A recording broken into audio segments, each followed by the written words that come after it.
Assalamualaikum warahmatullahi wabarakatuh. Salam guru penggerak. Perkenalkan, saya Artika Sari, calon guru penggerak angkatan 7 dari Kota Malang, SDN 7 Sekar 1. Di sini saya akan mempresentasikan koneksi antar materi modul 3.1, pengambilan keputusan berdasarkan ide dibagikan sebagai ganti.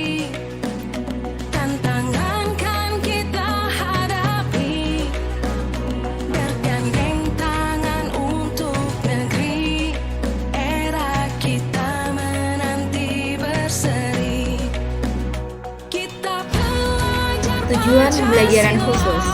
Yang pertama, calon guru penggerak membuat kesimpulan sintesis dari keseluruhan materi yang didapat dengan beraneka cara dan media.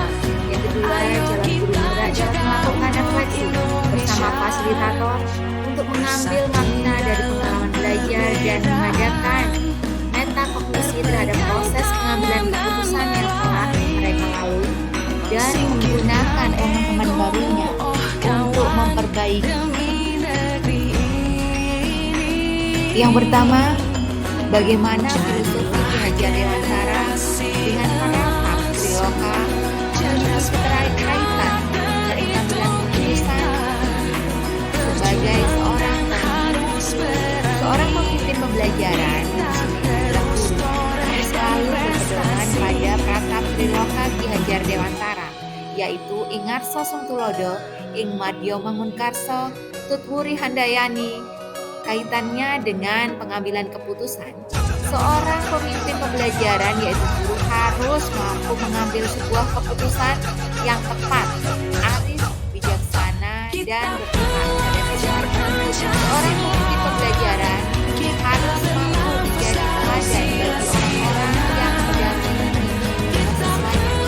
Seorang pemimpin pembelajaran harus mampu membangun semangat orang-orang yang dididik menjadi murid, dan seorang pemimpin pembelajaran harus mampu memberikan motivasi pada orang-orang yang dididik untuk dapat mengembangkan minat bakat dan potensi yang dimiliki. Dan yang kedua, bagaimana nilai-nilai yang tertanam dalam diri berpengaruh pada prinsip-prinsip yang kita ambil dalam pengambilan suatu keputusan. Nilai-nilai seorang guru akan membimbing dan mendorong pendidik untuk mengambil keputusan yang tepat dan benar. Nilai-nilai tersebut adalah mandiri, kolaboratif, inovatif, reflektif, dan berpihak pada murid. Merupakan prinsip yang dipegang teguh ketika guru berada dalam posisi yang menuntut untuk mengambil keputusan dari dua pilihan yang secara logika dan rasa keduanya benar. Berada di situasi dilema etika, benar melawan benar, atau benar dalam dua pilihan antara benar melawan salah, bukan moral, yang menuntut guru berpikir secara seksama untuk mengambil keputusan yang benar. Keputusan tepat yang diambil tersebut merupakan buah dari nilai-nilai positif yang dipegang teguh dan dijalankan oleh guru. Nilai-nilai positif akan mengarahkan guru sebagai pemimpin pembelajaran mengambil keputusan dengan meminimalkan resiko yang ada. Keputusan yang mampu menghasilkan kepentingan dan keberpihakan pada ada 3 prinsip penanganan dilema etika yang menjadi prinsip pemimpin, yaitu yang pertama, berpikir berbasis hasil akhir evidence.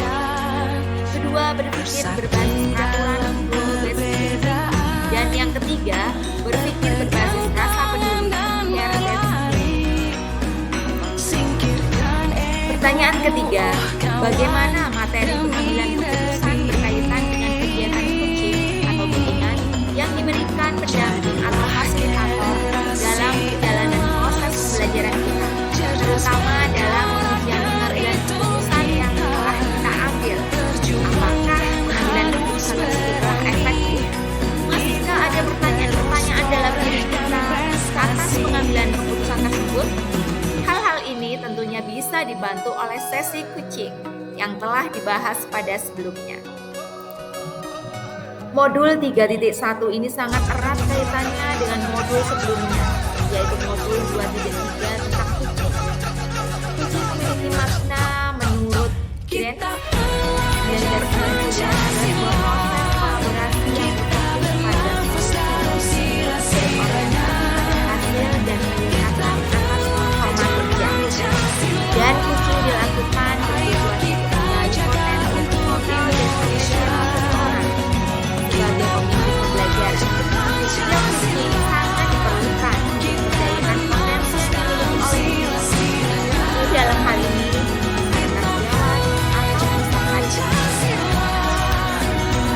apakah dengan kucing akan membantu guru mengatasi permasalahan yang ada di sekolah? Tentunya bisa iya, bisa tidak. Paradigma berpikir kucing yaitu fokus pada rekan yang akan dikembangkan, bersikap terbuka dan ingin tahu, memiliki kesadaran diri yang kuat, mampu melihat peluang baru dan masa depan. Sedangkan prinsip kucing adalah berbasis kemitraan, menerapkan proses kreatif dan memaksimalkan potensi. Kompetensi inti kucing yaitu kehadiran penuh, mendengarkan aktif, mengajukan pertanyaan berbobot, mendengarkan dengan rasa. Kegiatan kucing menjadi salah satu proses yang dilakukan guru untuk membuat keputusan yang tepat dan efektif dalam menggali potensi murid. Kucing membantu guru menjalankan proses menuntut murid mendapatkan kemerdekaan belajar dan melejitkan potensi yang dimiliki. Eksplorasi potensi murid diwujudkan dengan proses kucing melalui pertanyaan-pertanyaan reflektif dalam menstimulus murid untuk menentukan sebuah keputusan yang diambil dari hasil penggalian potensi mereka. Praksi sebagai coach akan menunjukkan potensi murid secara maksimal dalam menyelesaikan masalahnya sendiri terkait dilema etika atau pembuktian moral.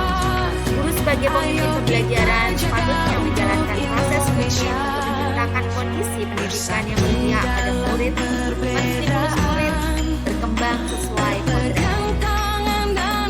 Pertanyaan keempat, bagaimana kemampuan guru dalam mengelola dirinya dari aspek sosial emosional yang akan berpengaruh terhadap pengambilan suatu keputusan, khususnya masalah dilema etika. Dan pada modul 2.2 tentang pembelajaran sosial dan emosional itu berperan sebagai guru dan dapat menerapkan pembelajaran sosial emosional guna mendorong perkembangan anak secara positif. Dan ada 5 pembelajaran sosial dan emosional berdasarkan kerangka kerja Kastel, yaitu kesadaran diri, manajemen diri, kesadaran sosial, keterampilan berelasi, dan pengambilan keputusan yang bertanggung jawab.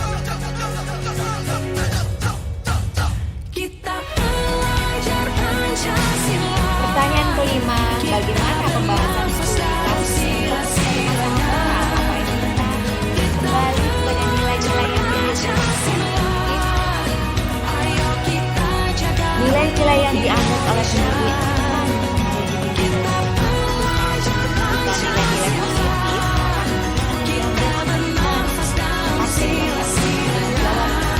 sebaliknya keputusan yang diambil tidak sesuai dengan kaidah moral agama dan kaidah yang berlaku keputusan yang diambil dan tidak sesuai dengan berbagai pihak. Pertanyaan keenam, bagaimana pengambilan keputusan yang tepat? Tentunya berdampak pada terciptanya lingkungan yang positif, kondusif, aman, dan nyaman. Tentunya keputusan yang tepat adalah keputusan yang mempunyai keberpihakan pada murid, mementingkan kepentingan murid, karena murid adalah tujuan utama dari pendidikan di sekolah untuk memaksimalkan potensi dan kebutuhan murid agar berkembang secara maksimal. Pertanyaan ketujuh, apakah tantangan-tantangan di lingkungan Anda untuk dapat menjalankan pengambilan keputusan terhadap kasus-kasus dilema etika? Adakah kaitannya dengan perubahan paradigma di lingkungan Anda? Dan tentunya tantangan pengambilan keputusan tidak mudah melakukan perubahan. Apalagi keputusan yang diambil bagian dari perubahan yang kita lakukan sesuai pemimpin pembelajaran. Kasus dilema etika pun masih akan jadi masalah dalam keseharian kita dimanapun kita berada. Setiap kita mengambil keputusan pasti ada pihak yang mendukung dan ada pula pihak yang merasa dirugikan. Namun dalam prinsip kepada murid dan disertai dengan rasa tanggung jawab, tentunya pada akhirnya keputusan kita akan diterima. Tentunya dikomunikasikan yang positif, kolaborasi yang baik, dan pendekatan pada personal yang intens adalah kunci dari keberhasilan. Apakah pengaruh pengambilan keputusan yang terakhir ini dengan pengajaran memerdekakan murid kita? Bagaimana kita menyusun pembelajaran dan preferensi masing-masing periksa yang berbeda? Semua tergantung pada keputusan seperti apa yang diambil. Apabila keputusan tersebut sudah berpihak pada murid dalam hal ini tentang metode yang digunakan oleh guru, media dan sistem penilaian yang dilakukan yang sudah sesuai dengan kebutuhan murid, maka hal ini akan dapat memerdekakan murid dalam belajar dan pada akhirnya murid dapat berkembang sesuai dengan potensi dan kompetensi. Kita belajar Pancasila, kita bernafas dalam sila-silanya. Kita belajar Pancasila, ayo kita jaga untuk Indonesia. Kita belajar Pancasila, kita bernafas dalam sila-silanya.